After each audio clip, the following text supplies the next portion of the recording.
Te? Ate? Ay, ano yan? Te, may papakiusap sana ako sa iyo eh. Ano na naman yan, Utoy? Te, baka pwedeng muna, pautang muna ako. Naku, Utoy, alam mo naman hindi ako nagpapautang eh. Te, babayaran ko rin naman bukas. Ay, naku, yan ka na naman si pangako mo. Mahilig ka mangako, tapos hindi mo naman tinutupad yung pangako mo. Te, sigurado naman eh. Sigurado bukas magkakapera talaga ako, te. Ay, naku, Utoy, mahirap na Utoy. Ang hirap-hirap mong singilin. Nakakabayad naman ako, te, kahit medyo matagal eh. Ay nga, nakakabayad ka nga, pero hindi mo naman tinutupad yung pangako mo.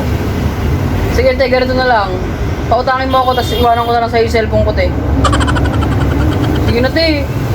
Kahapon pa ako hindi kumakain eh. Tapos hindi pa ako nagtanghalian kanina. Gutom na ako. Kapo ka pwede kumakain? Oo, te.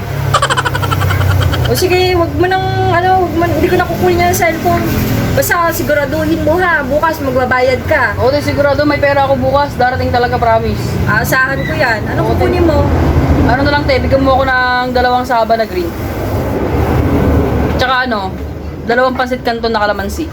2 saba na green. Oo. Tsaka te, sama mo na lang din ng 2 itlog, te. O ano pa? Okay na yan, te. Magkano lahat yan, te? Teka lang. 104. 104. Siguraduhin mo Utoy na babayaran mo to bukas ha. Oo, te, promise, may darating talaga akong pera bukas.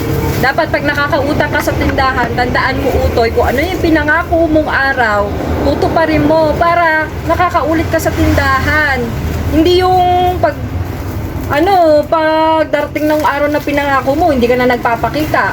Tapos okay. pagsisingilin ka, nagkakaroon ka ng amnesia. Tapos o kaya kung ang gagawin mo, magagalit ka. Oo, te, pasensya ka na, te, ha. Siguraduhin mo lang. Oo, te. Ay, wait lang pala, te. May naalala pala ako. O ano yun? I-cash in mo nga ako ng 990, te. I-cash in kita? Oo, te. Oo. Akala ko ba wala kang pera? Hindi, te, pag pang cash in kasi ito eh. Baka sakaling swertein ako sa scatter. O, at least baka makabayad ako mamaya, di ba? Ayun, may pang-scatter, pambili ng pagkain, wala. Eh, babayaran ko naman to bukas, te. Napakagaling mo din talaga eh, no? Nararamdaman ko kasi te, swerte ako ngayon eh. Ika-cash in kita, 1,000. O, te, bawas mo na rin yung charge Ay, dun, hindi, te. ganito na lang gagawin ko, Utoy. Ngayon, ima-minus ko na yan. Total may pera ka pala. Akala ko wala kang pera. Tingnan mo, sabi mo sa akin kanina wala kang pera.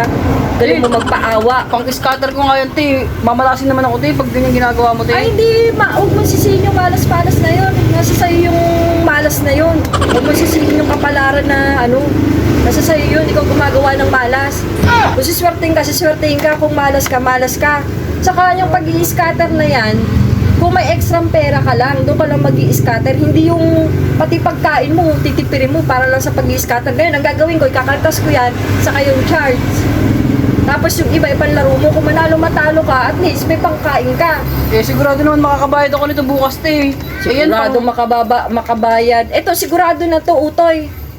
Ganun na lang gagawin ko. Isasend ko na lang sa number mo. Nag-charge kasi yung cellphone ko. Charge. Doon ko na lang isasend sa number mo. Number mo, di ba? Oo, te. O, nakasave naman na sa akin yun. Kunti na lang tuloy yung pang-scatter ko. Huwag pa magagalit dyan. Inuuna-una mo pa yung scatter kaysa dyan sa pagkain mo. Kapag lalaro ng scatter, Utoy, pag may extra pera ka, hindi yung pati pag pambili mo ng pagkain mo, pang i-scatter mo. Te, i-cash in mo na lang ako, te, mamaya, ha? Oo, isasend ko na lang. Sige na. Hintayin ko, te, ha? Oo, Utoy, isasend ko. Huwag ka mag-alala. Dapat, di na ako nagpa-cash in dito, eh. Sisi ka pa. Galing-galing mo magpaaway. Yung pala may pera ka. Pangsugal ka tapos pambili ng pagkain. Wala ka. Dadramahan mo pa ako.